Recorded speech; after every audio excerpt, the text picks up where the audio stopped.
New ఇయర్కి ముగ్గురు కలిసి ఒక బంపర్ ఆఫర్ ఇవ్వకపోతున్నారు వైఎస్ జగన్కి. ఎవరా ముగ్గురు అనుకుంటున్నారా? విజయమ్మ, సునీత అండ్ షర్మిల. అయితే ఎలాంటి గిఫ్ట్ ఇవ్వబోతున్నారు ఏంటి అనేది మాత్రం మనతో పాటు సీనియర్ జర్నలిస్ట్ కనకదుర్గ వట్లమణి గారు ఉన్నారు. వారిని తెలుసుకుందాం. మేడం నమస్తే. నమస్తే అండి. వైఎస్ జగన్కి గిఫ్ట్ల మీద గిఫ్ట్లు ఇస్తూ వస్తున్నారు ఫ్యామిలీ మెంబర్స్ అని చెప్పుకోవచ్చు. కానీ ఈ న్యూ ఇయర్కి మాత్రం మర్చిపోలేని గిఫ్ట్ ఇవ్వబోతున్నారని అయితే కొన్ని వార్తలు అయితే వస్తున్నాయి. మొత్తానికి ఎలాంటి గిఫ్ట్ ఇవ్వబోతున్నారు? క్రిస్మస్ ఇవ్వాలనుకుంది కాస్త మిస్ అయ్యి న్యూ ఇయర్కి ఇవ్వబోతున్నారు అనుకుంటున్నారు.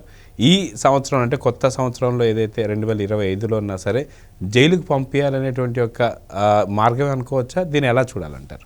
అంటే 2019లో ఏరి కోరి పాపం పాదయాత్ర చేసి మరీ అన్నగారిని గెలిపించి ముఖ్యమంత్రిని చేసి ఒక పెద్ద గిఫ్ట్ ఇచ్చింది షర్మిల. తల్లిగారు కూడా రాజన్న రాజ్యం అంటూ ఆవిడ గిఫ్ట్ ఇచ్చారు. అంటే ఎవడికి వాడు వాళ్ళ శాయశక్తులా ఇచ్చారు. చంద్రబాబు నాయుడు గారు పాపం తెలియకుండా ఆయన పావయ్యి ఆయన కూడా ఆయనకి పదవి రావడంలో ఒక పాత్ర పోషించారు.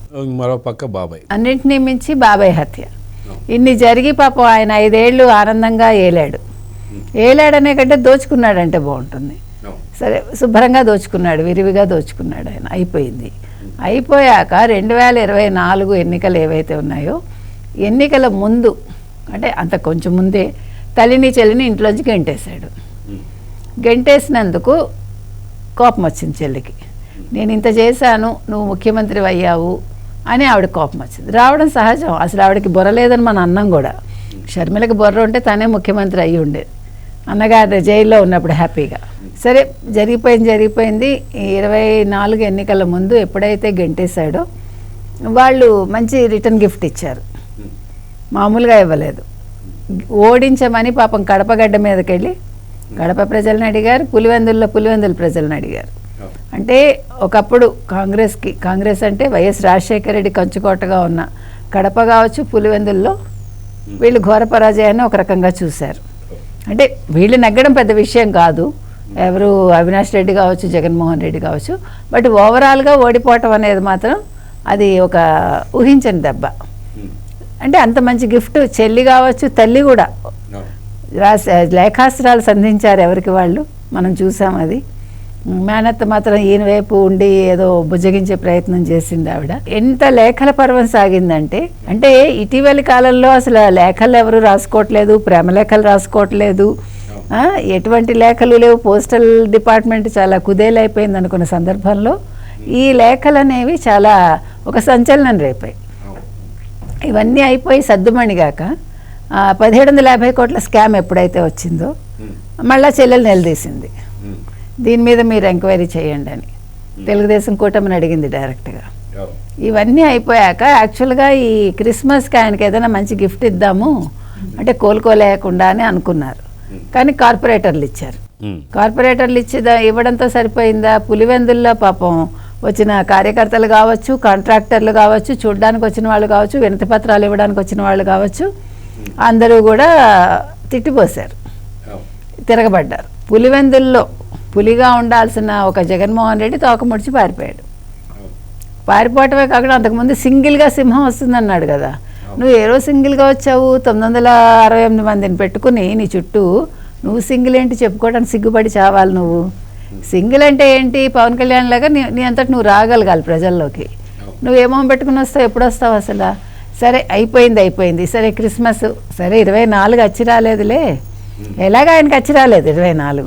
సరే ఇంత తొందర ఎందుకు, చక్కగా కొత్త సంవత్సరంలో ఇద్దామని రెడీగా ఉన్నారు. నూతన సంవత్సర కానుకగా మేబీ ఉగాదిలోపు ఇవ్వచ్చు, మనకు తెలియదు. ఏదైనా షర్మిల కావచ్చు, సునీత కావచ్చు, విజయమ్మ కావచ్చు జైలుకి పంపడానికి అయితే స్కెచ్ వేస్తున్నారండి. అంటే విజయం ఈ మధ్యన మళ్ళా మొన్న కనిపించారు కదా ఆవిడ ప్రార్థనల టైంలో కూడా కొడుకుతో కనిపించింది. కొడుకుతో ఉన్నంత మాత్రాన కలిసిపోయిందని కాదుగా ఆవిడ. ఇప్పుడు తప్పనిసరి పరిస్థితుల్లో కొడుకు ఇంట్లో ఉండొచ్చు, అదేం పెద్ద విషయం కాదు. తల్లి కాబట్టి కొట్టుకున్నా తిట్టుకున్నా కొడుకు కాబట్టి వెళ్ళి ఉండొచ్చు. ఇప్పుడు కొడుకు దగ్గరికి వెళ్ళిపోయింది కాబట్టి ఆవిడ సపోర్ట్ చేస్తున్నారని మనం అనుకోవటానికి లేదు. చాలామంది అన్నారు ఇంకేముంది విజయమ్మ కలిసిపోయింది కొడుకుతోటని. విజయమ్మ కలిసిపోతే ఇప్పుడు కలిసి వచ్చేదేముంది? ఇప్పుడు కొత్తగా ఆస్తి ఇస్తాడా లేకపోతే చెల్లెల్ని రానిస్తాడా? ఏవి జరగవు కదా. కోడలతో ఆవిడకి ముందే పడదు విజయమ్మకి. కాబట్టి ఆవిడ తప్పనిసరి పరిస్థితుల్లో ఉన్నారు కానీ సమయం ఎప్పుడు వస్తుందా అని ఎవడికి వాడు ఎదురు చూస్తున్నాడు. అటు షర్మిల కావచ్చు, ఇటు విజయమ్మ కావచ్చు, అటు సునీత కావచ్చు. సునీతకి ఇంకా తండ్రి మరణం అనేది ఇంకా జీర్ణించుకోలేని విషయమే, 5 ఏళ్ళు అయిపోయినా 5.5 ఏళ్ళు అయిపోయినా. కాబట్టి ఎవరికి వాళ్ళు ఎదురు చూస్తున్నారండి. ఎప్పుడు సందర్భం దొరుకుతుందా, ఎట్లా దీన్ని మూవ్ చేయాలి, ఎట్లా అన్నగారిని జైలుకి పంపించాలి అని. ఇప్పుడు వాళ్ళు నిజంగా సంకల్ప బలం గొప్పది కాబట్టే ముగ్గురిది గతంలో అటు షర్మిల కావచ్చు, విజయమ్మ కావచ్చు, సునీత కావచ్చు జగన్మోహన్ రెడ్డిని ఓడించాలని చూశారు, ఓడించారు. కాబట్టి ఇప్పుడు వాళ్ళు గట్టిగా అనుకుంటున్నారు కాబట్టి ఇది కూడా పెద్ద కష్టమేం కాదు వాళ్ళకి. వాళ్ళు కనుక అనుకుంటే కనుకైతే జగన్మోహన్ రెడ్డి జైలు ఊచలు లెక్క పెట్టడం పెద్ద కష్టమైన పని కాదు, చాలా సులువు వాళ్ళకి.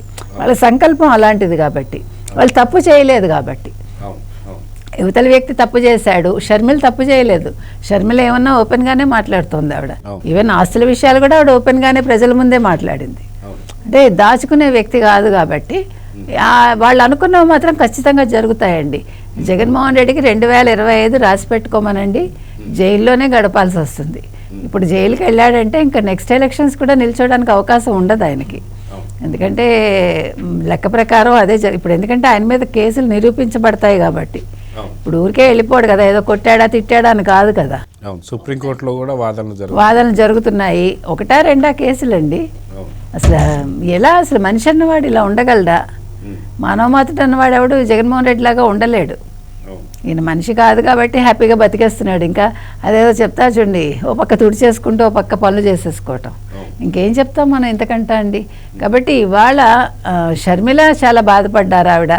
అంటే బాధ అంటే ఇప్పుడు ఏదో పోనీ ఆస్తి ఇవ్వలేదంటే అది వేరే విషయం, కానీ క్యారెక్టర్ అసాసినేషన్ అనేది అది సొంత అన్నగారు తను అంటవే కాకుండా తన చుట్టూ ఉండే వాళ్ళ చేత అనిపించడం అనేది ఎక్కడైనా ప్రపంచంలో జరుగుతుందా? తల్లి క్యారెక్టర్ని అన్నట్టు కదా. చెల్లి పుట్టుకని ఎప్పుడైతే అన్నాడో తల్లిని అవమానించినట్టే కదండి. అది ఎక్కడైనా జరుగుతుందా అలాగా? అందుకని ఇవన్నీ కూడా చిన్న విషయాలు కాదు, వాళ్ళు మర్చిపోయే విషయాలు కాదు. అది నెగడులాగా మండుతూ ఉంటుంది.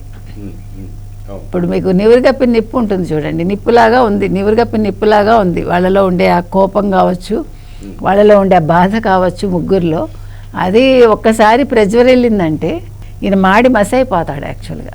అవును. సో చూద్దామని ఖచ్చితంగా ఈ న్యూ ఇయర్కి ఈ ముగ్గురు కలిసి ఎలాంటి గిఫ్ట్ ఇవ్వబోతున్నారు అనేది చూద్దాం మరి. నమస్తే.